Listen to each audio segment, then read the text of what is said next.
सगळ्यांना शुभ दुपार झाली का सगळ्यांची जेवणं. तर मी आणि आत्या जेवण करायला बसलोय. तर ही मका जी आहे आज इकडे बरेच दिवसांनी आली आहे मी ह्या रानात.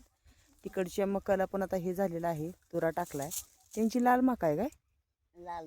हां, कारण तुरा लाल पडलाय, आपलीचा पांढरा आहे. आणि ही जी आहे इथं भुईमुग लावला होता, तो मोडून आम्ही ही ड्रिपवर मका लावली आहे. आली आहे वैरणीसाठी, जाऊ द्या कसे म्हणजे असं रान भरून बसून राहण्यापेक्षा आपलं ड्रिपवर आम्ही काय केलं मका लावली होती. आणि इकडे आहे भुईमुग. बराचसाच थोडा लांब आहे, तिकडे हिरवं हिरवं दिसतंय का, तिकडे भुईमुग आहे.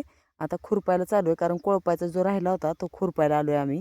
झालं ज्वारीचं काम अर्धच राहिलं. उन्हाच्या झळ्या बघा केवढ्या लागत आहेत. तिकडे पण मका आहे. आणि चला जेवणात काय काय आणले आज. आज रानात बसून बरेच दिवसांनी रानात जेवायला आलो. तर डबा खोलात त्या ही आंब्याची चटणी. तर तुम्ही ह्याची रेसिपी मागितली आहे, म्हणजे दाखवायला सांगितली, तर मी काय करेल आत्याने बनवायला लावेन. झाली संपली, आत्याने काल 2 आंब्याची बनवली ती, मग परत एकदा बनवायला ना मग रेसिपी दाखवेन. आज टॅमॅटो कांद्याची चटणी बनवली आहे, चपात्या भाकरी थोडीशीच आणली आहे.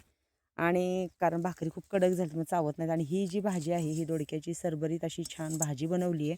असं आहे आज जेवणात, दोडक्याची भाजी, टॅमॅटोची चटणी, ह्याची आंब्याची चटणी आणि चपात्या भाकरी. आत्या आल्या होत्या पुढं, मी काम उरकलं आणि आले. आता दोघी मिळून पटपट खुरपतो. एकीला दोघी असलं की पटपट कामं होतात, नाही तर मग काय कामं उरकतच नाहीत. असं वातावरण झालेले, भरपूर ऊन झाले. मग आवडलं का तुम्हाला आजचं रानातलं जेवण? कमेंट्समध्ये नक्की सांगायला विसरू नका. तुमच्या खूप अशा छान छान कमेंट्स येत आहेत की ताई नका व्हिडिओ बंद करू, टाकत जा. मग चला, आता तुम्ही म्हणताय तर मी व्हिडिओ रोजच टाकणार आहे. जोपर्यंत हार मानायची नाही, जोपर्यंत आपल्या फोटोवर हार चढत नाही तोपर्यंत हार मानायची नाही, असं मी आता ठरवलेलं आहे. असा संघर्ष करायचा आहे.